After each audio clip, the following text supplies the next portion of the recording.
शरण तुम्हारी। करो हमारी रक्षा करो हमारी। हाय गाइज, आप देख रहे हैं संपूर्ण रामलीला मेरे चैनल वंडरलस्ट विद प्रकाश में। आज की रामलीला में रावण वध और उसके बाद देखेंगे श्री राम जी का राज्याभिषेक, जो आज का अट्रैक्शन है। उसके बाद होगा पात्र परिचय और इनामों का वितरण।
सियावर रामचंद्र की जय, लखन लाल की जय। जय शंकर के।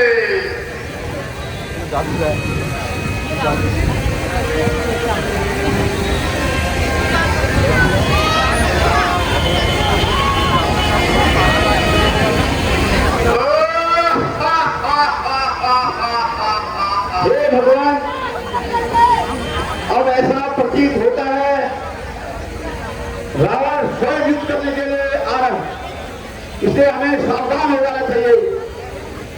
हे सुग्रीव, आप सही कहते हैं, रावण से युद्ध बहुत ही भयंकर होने वाला है, इसलिए मैं स्वयं ही संचालन करूंगा। जय शंकर के। रावण आगे आओ।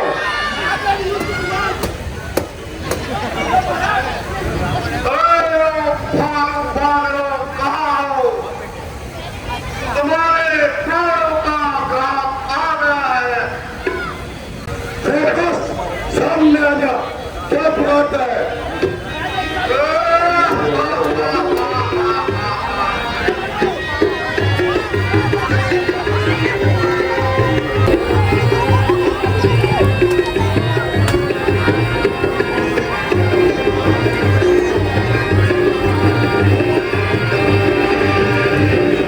दोस्तों, रावण युद्ध भूमि में अपने स्वर्णिम रथ पर सवार होकर आया था और उसके रथ में शक्तिशाली घोड़े जुटे हुए थे।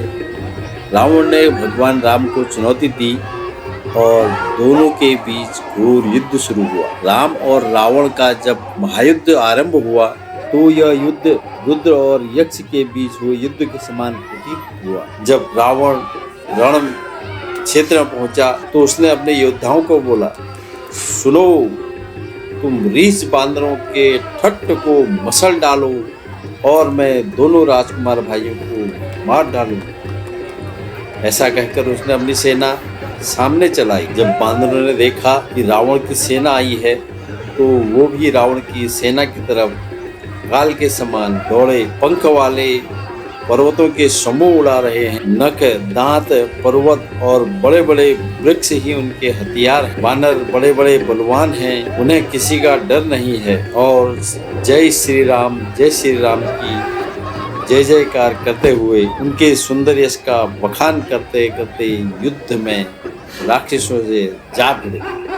दोनों ओर योद्धा जय जयकार करके अपनी अपनी जोड़ी चुनकर इधर श्री रघुनाथ जी का और उधर रावण का बखान करके परस्पर भिड़ गए। उधर रावण ललकार रहा है और इधर से अंगद और हनुमान, रावण और हनुमान जी के बीच में घोर युद्ध हो रहा है। ब्रह्मा, महेश, अनेकों सिद्धियों वाले मुनि और देवता विमानों पर चढ़े हुए आकाश से युद्ध को देख रहे हैं। दोनों ओर के योद्धा एक दूसरे से भिड़ते और ललकारते हैं और एक दूसरे को मसल कर पृथ्वी पर डाल देते। राक्षस योद्धाओं को भालू पृथ्वी पर गाड़ देते हैं और उन पर बहुत सी बालू डाल देते। जब सेना की हार होते हुए देखकर रावण रथ पर चढ़कर 20 भुजाओं में धनुष बाण लिए हुए राक्षसों को बोलता है, लौट जाओ, युद्ध में लौट चलो। रावण अत्यंत क्रोधित होकर दौड़ा और बानरों पर जा लगे। लक्ष्मण जी यह देखकर क्रोधित हो गए और रावण से बोले, अरे दुष्ट, बानर भालों को क्या मार रहा है? मुझे देख, मैं तेरा काल। रावण प्रत्युत्तर में बोलता है, अरे मेरे पुत्र के घातक, मैं तुझी को ढूंढ रहा था, आज तुझे मारकर अपनी छाती ठंडी करूं। ऐसा कहकर उसने प्रचंड बाण छोड़े। लक्ष्मण जी ने सबके सैकड़ों टुकड़े कर डाल। रावण ने करोड़ों अस्त्र शस्त्र चलाए। लक्ष्मण जी ने उनको तिल के बराबर करके काट कर हटा दी। फिर लक्ष्मण जी ने अपने बाणों से रावण पर प्रहार करके रावण के रथ को तोड़ डाला। रावण के 10 मस्तक पर 100 बाण मारे, फिर 100 बाण छाती में मारे। वो पृथ्वी पर गिर पड़ा और होश आने पर तुरंत उठ खड़ा हुआ और दुगने वेग से लक्ष्मण जी से युद्ध करने लगा। रावण को अत्यधिक क्रोधित देखकर श्री राम जी रावण से युद्ध करने लगे। जब रावण श्री राम जी के बाणों से पार नहीं पा सका तो फिर वो अपनी मायावी शक्तियों पर उतराया। कभी वो अदृश्य हो जाता, कभी अपना स्थान परिवर्तन करके दूसरी जगह से दूसरी ओर से युद्ध करने लगता। इस तरह से घोर युद्ध शुरू हुआ।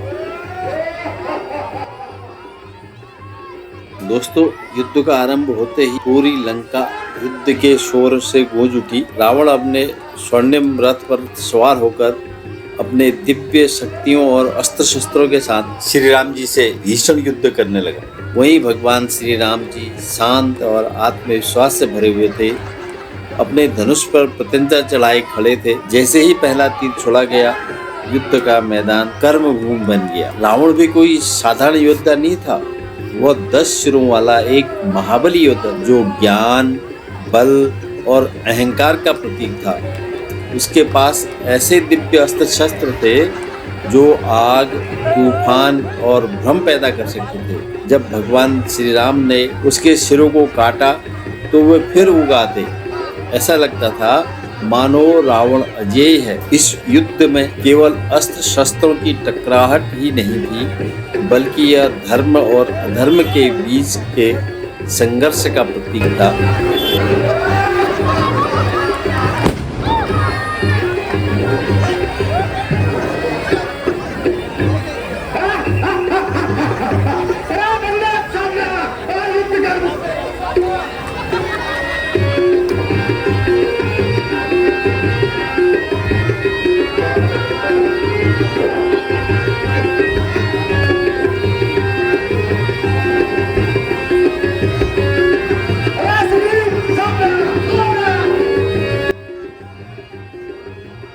रावण ने अपने दिव्य अस्त्रों का प्रयोग करना शुरू किया। उसने आग, पानी और भ्रम के अस्त्रों से श्री राम भगवान पर प्रहार किया और अपनी मायावी शक्तियों से वो युद्ध को कठिन बनाता रहा। रावण ने अपनी माया का सहारा लेकर चारों ओर अंधेरा उत्पन्न कर दिया था और भगवान राम को उसने भ्रमित करने का प्रयास किया।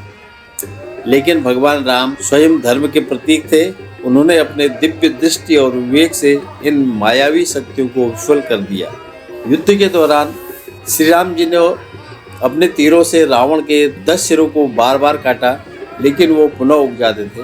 यह देखकर वानर सेना हतप्रभ हो गई।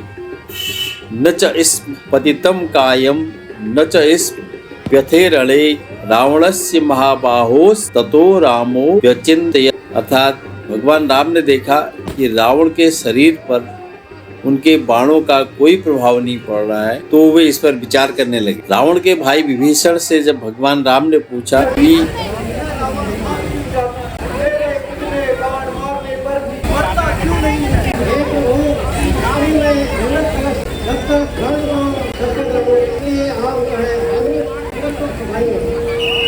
रावण क्यों नहीं मर रहा है, उसके सिर बार बार फिर से कैसे निकल आते हैं, कैसे पुनः उग आते हैं, तो रावण के भाई विभीषण जी ने श्री राम जी को रहस्य बताया कि रावण के शरीर में अमृत कुंभ है जो उसके नाभि में स्थित है। इसे भेदे बिना रावण को मारा नहीं जा सकता।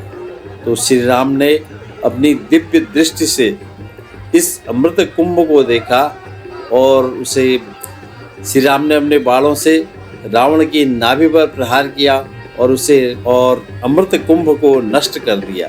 जब विभीषण जी ने श्री राम जी को बताया कि इसके नाभि में अमृत कुंड है, तो श्री राम जी ने 31 बाण छोड़े। श्री राम जी के ये 31 बाण ऐसे चले मानो काल सर्प हो। एक बाण से रावण के नाभि के अमृत कुंड को सोख लिया और बाकी 30 बाण रावण के 10 सिरों और 20 भुजाओं पर लगे। बाण यह देखकर देवता नगाड़े बजाने लगे और देवता और मुनि हर्षित होकर फूल बरसाने लगे। कृपालु की जय हो, मुकुंद की जय हो करते हुए नाद करने लगे। जय कृपा कंद मुकुंद द्वंद हरन सरन सुख पद प्रभु कल दल विदारन परम कारण कारुणिक सदा विभो।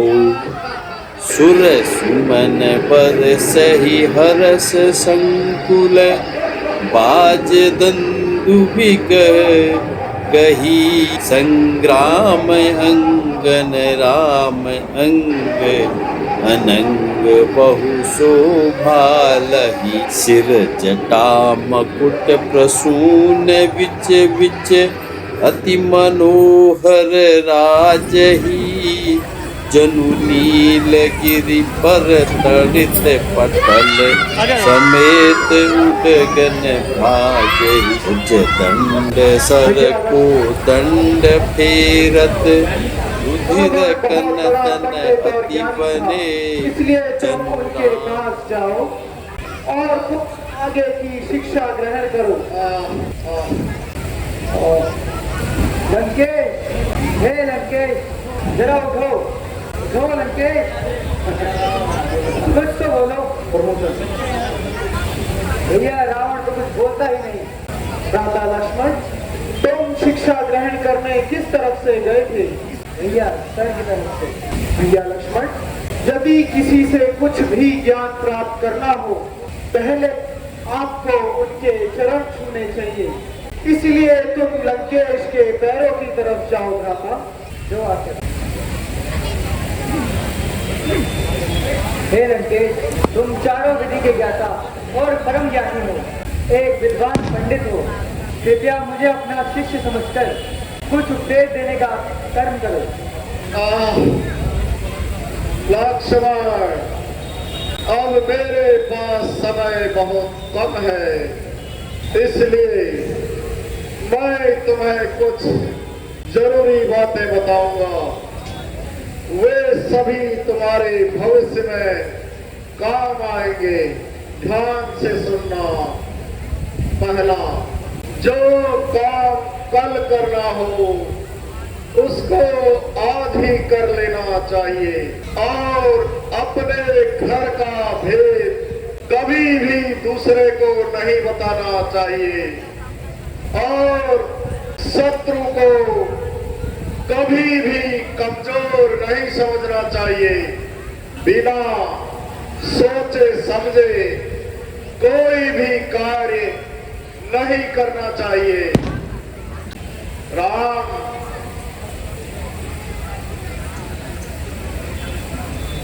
यद्यपि मैं आज तुम्हारे सामने मृत्यु तुल्य पड़ा हूं, फिर भी युद्ध में विजय तुम्हारी नहीं मेरी हुई है, क्योंकि मेरे जीते जी तुम सीता को नहीं छुड़ा पाए। अब और अधिक नहीं बोला जाता। अब मुझे आज्ञा दीजिए भगवान। हे राम, हे राम, हे राम। बोल श्री रामचंद्र की।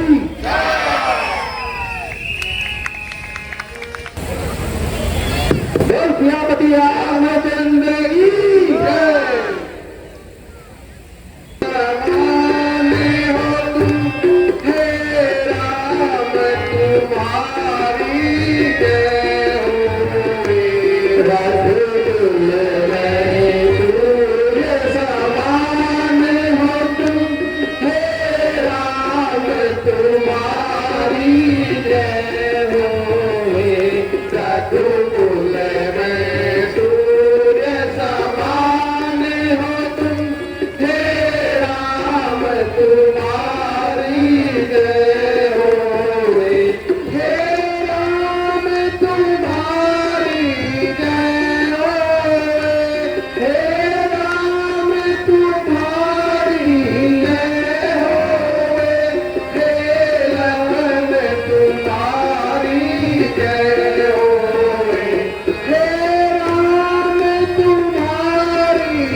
रघुकुल में सूर्य समान हो तुम, हे राम तुम्हारी जय हो।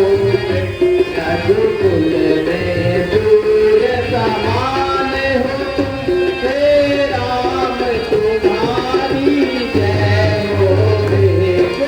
शंकर के सबसे सुख है, शंकर के सबसे सुख है, ओ आज हमारे सम्मुख है।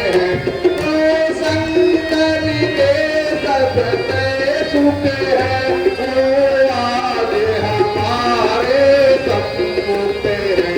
हम करते और राम तुम्हारी जय हो। रघुकुल में सूर्य समान हो तुम, समान हो तुम, हे राम तुम्हारी जय हो। रघुकुल में सूर्य समान हो तुम, हे राम तुम्हारी जय हो। हे सीते कांति सदा जय हो, हे सीते कांति सदा जय हो।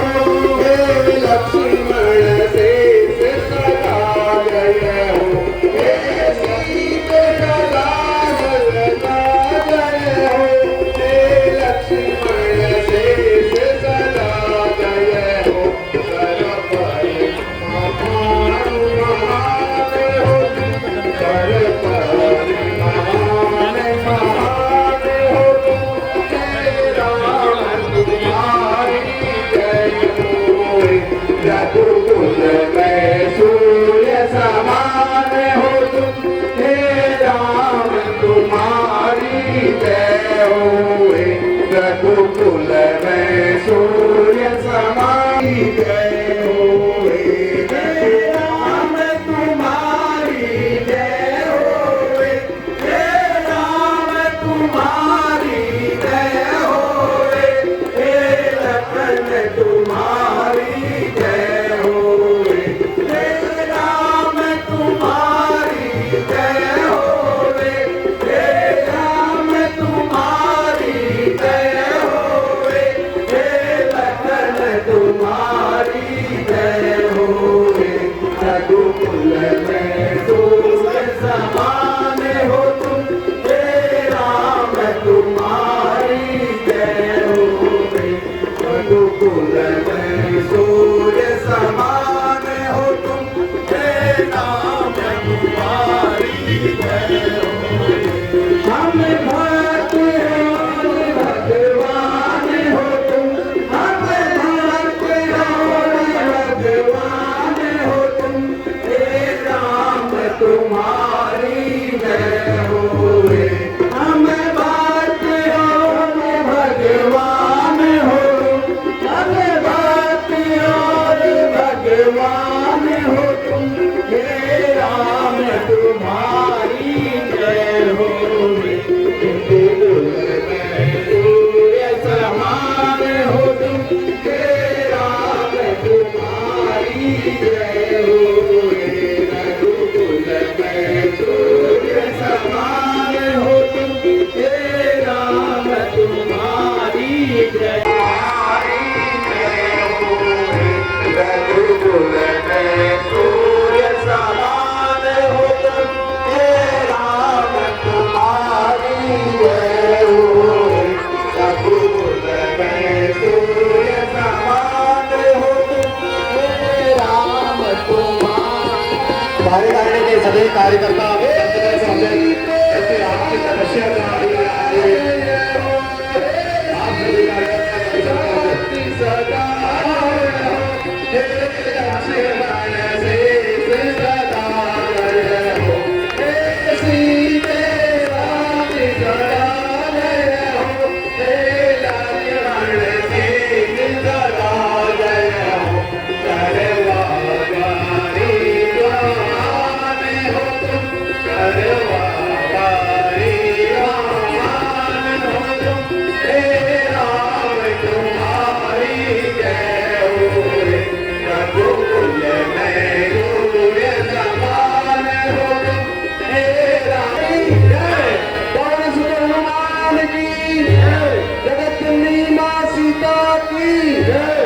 लक्ष्मण जी की।